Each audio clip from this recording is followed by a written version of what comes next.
요 세 가지만 잘 설계해도 월 300은 가능해요. 같은 경우에도 죽을 때까지 주거든요. 맞아요. 이게 네. 세계에서 이런 제도가 없어요. 아, 그래요? 딴 나라들은 죽을 때까지 안 줘요. 아. 이 가장 한 가지 확실한 방법은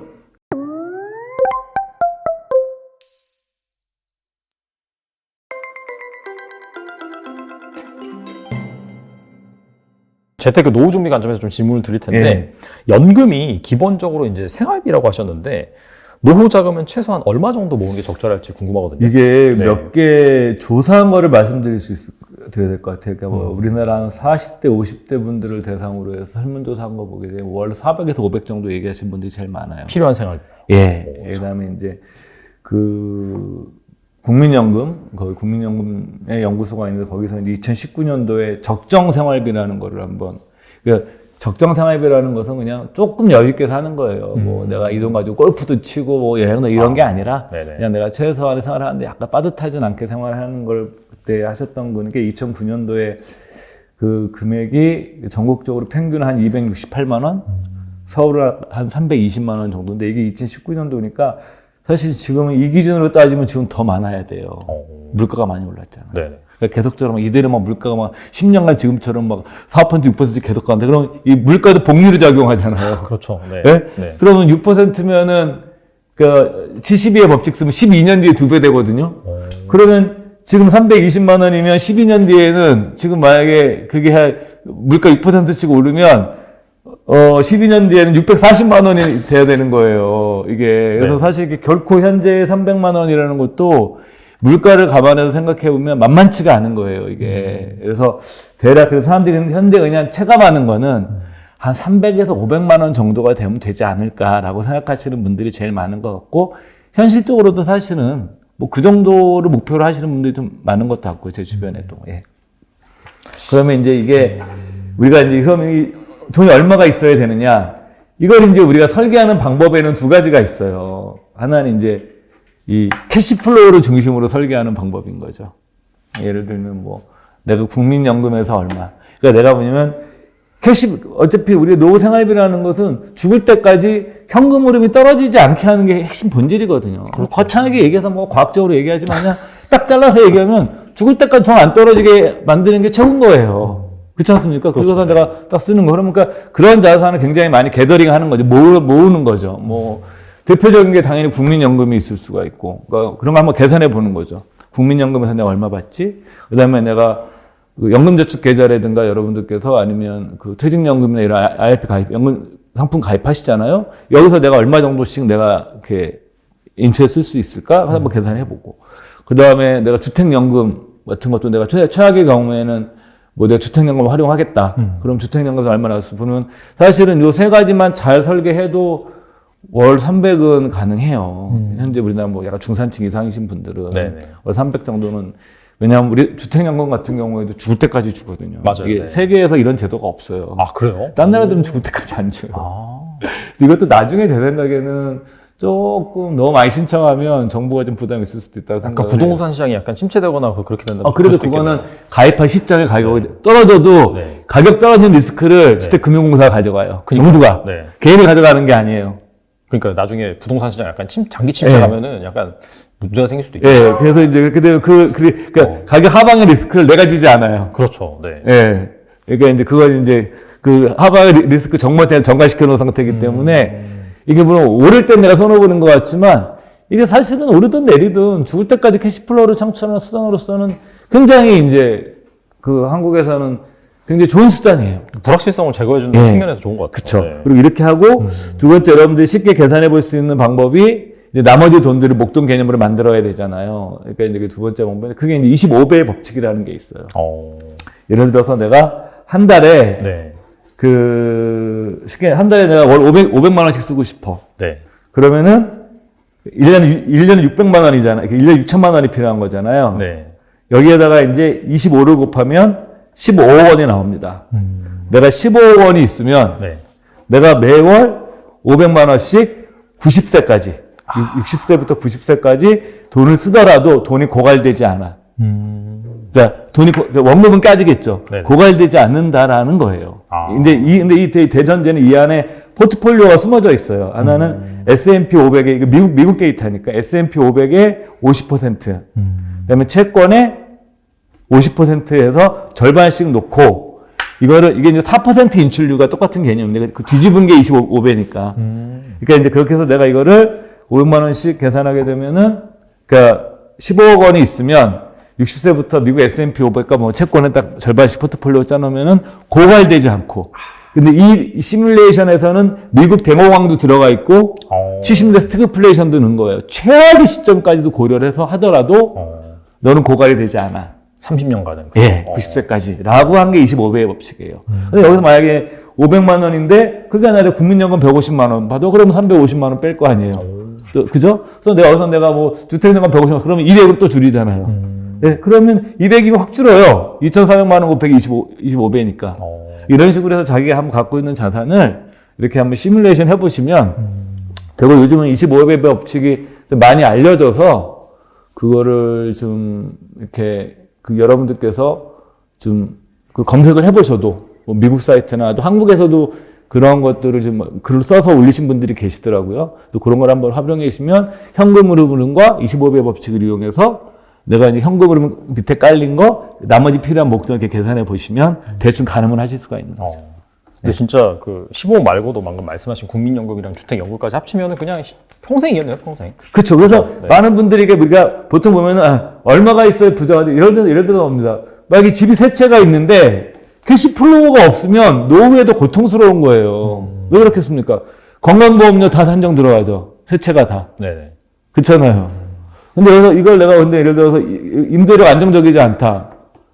그리고 내가 건보료 올려가죠. 그 다음에 내가 주택 3개는 지급도 이를테면 서울 지역에 세 채면 12억 넘어가니까 법 개정안 보다 다주택자로 들으니까 다주택 중과세 여전히 해당되거든요. 이런 것들은 내가 자산은 많지만 캐시플로우가 없는 거잖아요. 오히려 마이너스네요. 그렇죠. 그러니까 노후에는 60이 넘어가면서부터는 캐시플로우를 확보하는 게 굉장히 중요한 거예요. 그러니까 캐시플로우 확보하는 방법은 젊어서는 내가 노동을 통해서 캐시플로우를 확보해서 이 돈을 가지고 자산화 시키는 거잖아요. 자산으로 계속 이 노동소득을 자산소득으로 바꿔나가는 과정 자체가 사실 투자고 재테크잖아요.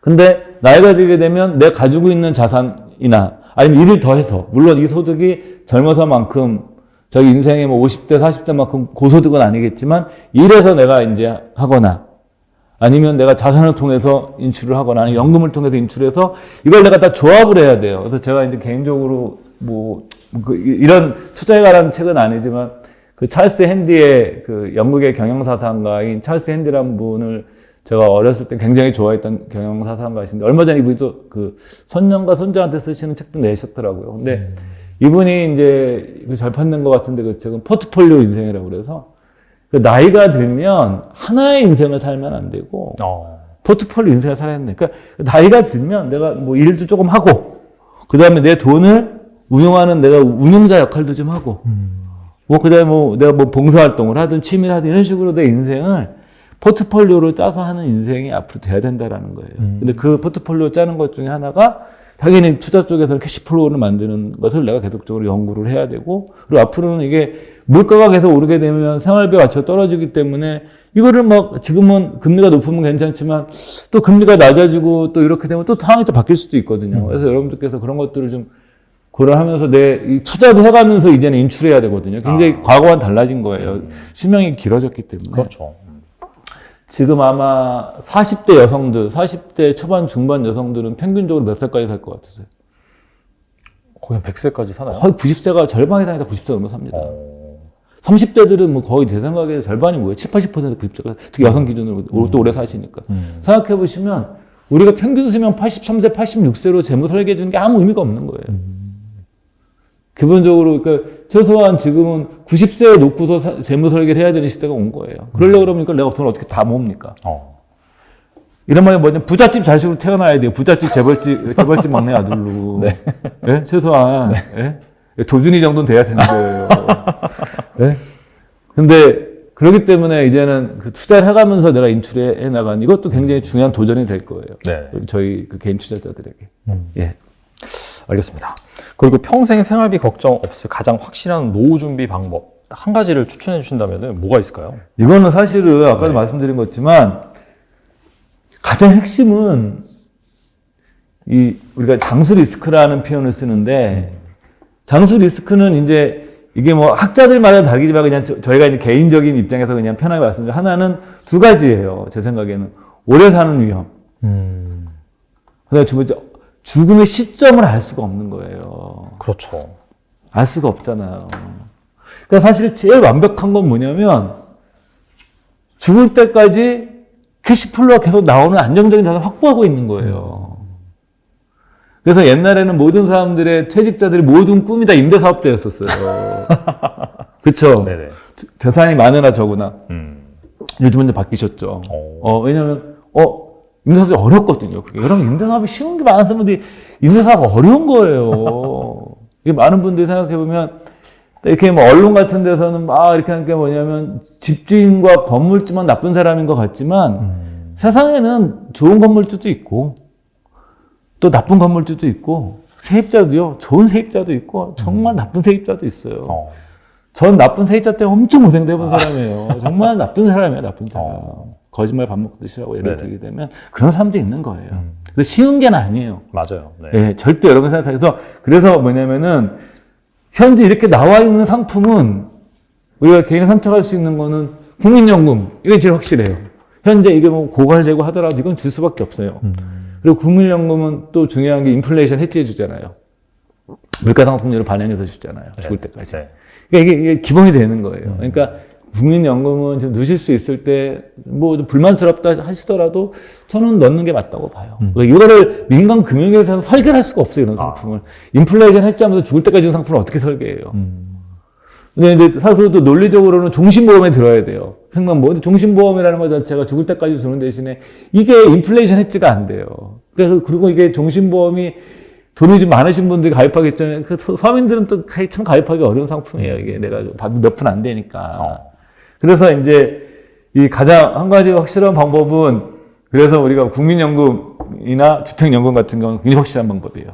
완전 해지가 되니까.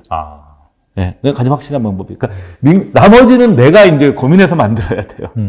내가 연구를 하고 스터디를 하고 그 다음에 국민연금, 주택연금이 완전 해지가 되고 또 하나 뭐냐면은 계속 일할 수 있는 능력. 중요하죠. 네. 네. 이 세 가지가 사실은 변하지 않는 거예요. 나머지는 다 변해요. 다 한계가 있고.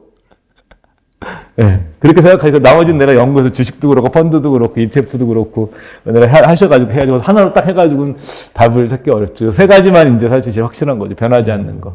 예.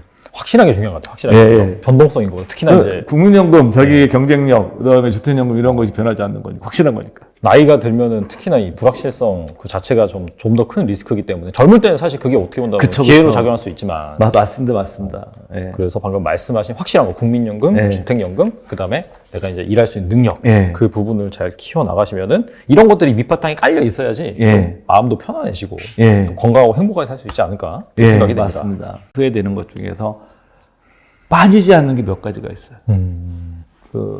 이제 하나는 뭐냐면, 이때 승자가 패자가 원래 많이 만들어지는 거예요. 하시면 안 되고, 절대 안 되고요.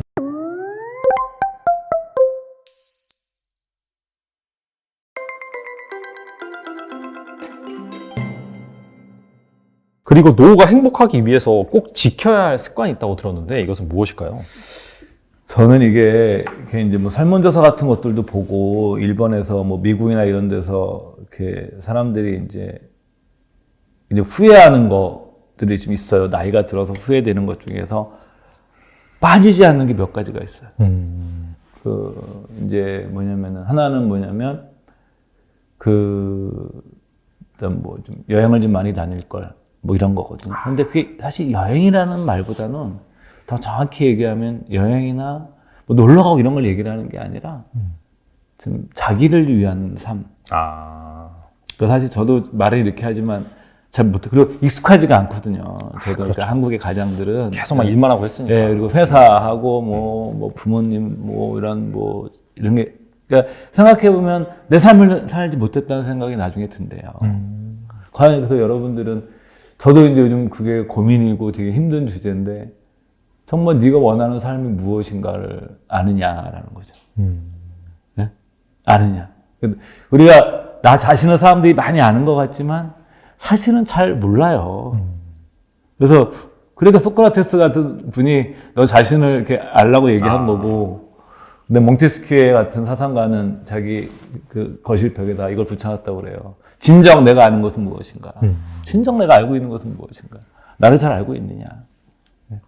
의외로 잘 볼게요. 자기 발견의 과정이 꼭 필요하다. 저도 얼마 전에 한 퇴직한 선배님이 한 분 계셔서 얘기하는 이분은 그러시는 거예요. 뭐 이제 운동도 열심히 하고 자기는 이제 뭐 계획도 이렇게 사가져서 내가 죄송한데 우리는 그 자료 같은 거 많이 보잖아요. 미국이들 뭐 이런 은퇴 같은 거. 형님, 6개월 동안 아무것도 하지 마세요. 아무것도 하지 마시고, 저도 잘 못하지만 그냥 계획 없이 사세요. 내가 보면 형 평생 계획 없이 사셨어. 근데 앞으로는 그때는 그 계획이라는 게 시스템 속의 계획이야. 회사라는 시스템, 학교라는 시스템, 뭐 이런 시스템에 있는 거지. 근데 퇴직하고 나서는 계획이 시스템 속에서 있지 않고 혼자서 다 계획해야 돼요. 완전 다른 삶을 사는 거예요. 예? 그래서 일본에서 있었던 일인데, 우리 초등학교 때 이렇게 여름방학 때면 동그라미 그려가지고 하루 일과 채우잖아요. 퇴직한 분들한테 그거 딱 시키면 못 그려요. 하루 못 채워요. 특히 남자들. 여자들은 되게 잘 채우는데 남자들은 못 채운다고 하더라고요. 여자들은 잘 채워요. 왜냐면 여자들은 요즘은 안 그러지만 이게 여성분들은 아직까지 이제 뭐 저희 세대까지만 하더라도 뭐 60대 분들이 이제 전업주부 하신 분들이 더 많잖아요. 나중에 경력 단절이 되셔가지고. 그런데 이런 분들 그러다 보니까 집에서 이루어지는 자기 인맥이라든가 활동 공간이 다 있는 거예요. 근데 남자는 없거든요. 그게 직장 생활하거나 외부에서 일했던 분들은. 그래서 일단은 계획 없이 사는 법을 좀 하셔서 자기 발견하는 거. 두 번째 공춘 나오고 후회하는 게 저축을 좀 더 많이 해둘 걸. 그러니까 이제 더 투자에 좀 관심을 가지고 뭐 이렇게 그래서 투자에 열광하라는 게 아니라 돈이 좀 나를 완벽하게 불편하지 않게 해줄 수 있으면 좋겠지만 사실은 그건 돈이 좀 많아야 되잖아요. 그게 많이 버는 것도 사실은 저는 결코 쉽지 않거든요. 또 타고난 것도 있어야 되고. 힘들죠. 네, 타고난 것도 있어야 되고. 그래서 내가 돈이 좀 나한테 덜 불편할 수 있도록 하는 수준까지는 조금 내가 좀 이렇게 좀 아껴 써서 하는 것들 자체를 좀 말씀드리고 싶고, 이게 뭐 제한이 아니라 미국이나 일본에서 이렇게 설문조사에서 후회에 대한 후회하는. 네? 그 다음에 또 나오는 게 이제 뭐냐면, 내가 좋아하는 사람과 더 많은 시간을 보낼까. 예를 들어서 의무적으로 많이 만나잖아. 저도 그렇죠. 삶에. 그런 관계를 줄이고. 친구도 사실은 막 다 좋기도 하지만 어떤 데 친구가 더 짜증나지 않으세요? 대화하다 보면. 요즘 친구를 잘 안 만나가지고 일만 더 그럴 때도 있어요. 어떤 때 가만히 보면. 그러니까 그래서 어떤 자기가 좋은 사람, 자기가 배울 수 있고 자기를 성장시켜줄 수 있는 사람과 좀 같이 있는 거, 이런 거. 예, 제가 사랑하는 사람 같이 있고. 이런 것들이 가장 많이 후회한다고 그럽니다. 그리고 은퇴 후 1년 동안 절대 하지 말아야 될 게 있다고 들었는데 또 두 가지나 돼요. 그래서 이게 무엇인지 궁금해요. 일단 당연히 이제 일단 뭐 이거는 늘 하는 얘기지만 일단 창업은 하시면 안 되고요. 물론 내가 이제 그 퇴직 전부터 준비를 해가지고 하시는 분들은 그런데 자기가 잘 모르는 영역에 가서 창업하시는 거는 절대 안 되고요. 그러니까 1년은 쉬어야 돼요. 그러니까 6개월, 짧아도 6개월 정도는. 그래서 일단 창업은 하시면 안 되고, 두 번째로는 섣부른 투자 결정하시면 안 되고, 좀 이렇게 지켜봐야 되고, 그다음 세 번째로 드리고 싶은 말씀은 저는 아까도 말씀드렸던 것지만, 지금 계획 없는 삶을 좀 일정 기간 동안 살면서 좀 자기를 좀 돌아보는 이런 거. 자꾸 계획을 세우면요, 생각해 보세요. 내가 60세에 퇴직해서 90세까지 사는데, 60세에 열심히 계획 세우는 게 30년 도 유지가 되겠습니까, 이게? 그렇잖아요. 이거 하는 사람이 얼마나 돼요, 여러분? 이렇게 만약에 내가 60세까지 30년간을 뭐 계획서도 잘 생각했으면 이 사람은 이미 30대부터 60년 일해가지고 어마어마한 성공을 거뒀을 거예요. 그렇잖아요. 그렇죠, 네. 그러니까 제가 지금 말씀은 의욕에 불타지 말라는 거예요. 의욕에 불타지 마시고, 저도 마찬가지로 지금 해당이 되겠지만, 그때는 좀 창업하지 마시고, 섣부른 투자 결정하지 마시고, 세 번째로는 계획 너무 많이 세우지 마시고, 세 가지 말씀드리겠습니다. 계획 너무 많이 세우지 말라는 게 약간 확 와닿네요, 진짜. 약간 항상 그렇게 시스템적으로 살다 보니까. 그리고 뭔가 이제 새로운 삶을 사니까 또 의욕에 벅차 올라가지고. 그쵸. 또 막 계획을 세우고 막 포부가 생기는 거예요. 내가 은퇴 이후에 살아야지. 그러면 은퇴 이후에 살면 훨씬 더 어려워요. 인간은 어떤 상황 속에 상황을 통해서 나를 바꾸는 게 더 쉬운 존재지 스스로 상황을 바꾸는 게 굉장히 어려운 거예요. 상황을 바꿔 나가는 사람들은 대단한 사람들이에요. 그 사람들은 어마어마한 네. 이미 성공을 했겠네요. 그래서 사실. 자기 자신이 좀 저처럼 평범하다고 생각하시는 분들은 상황이 나를 바꾸게 하는 게 맞지. 내가 상황을 바꿀 정도의 그건 쉽지 않아요. 네. 그래서 혁신가들이 적은 거예요.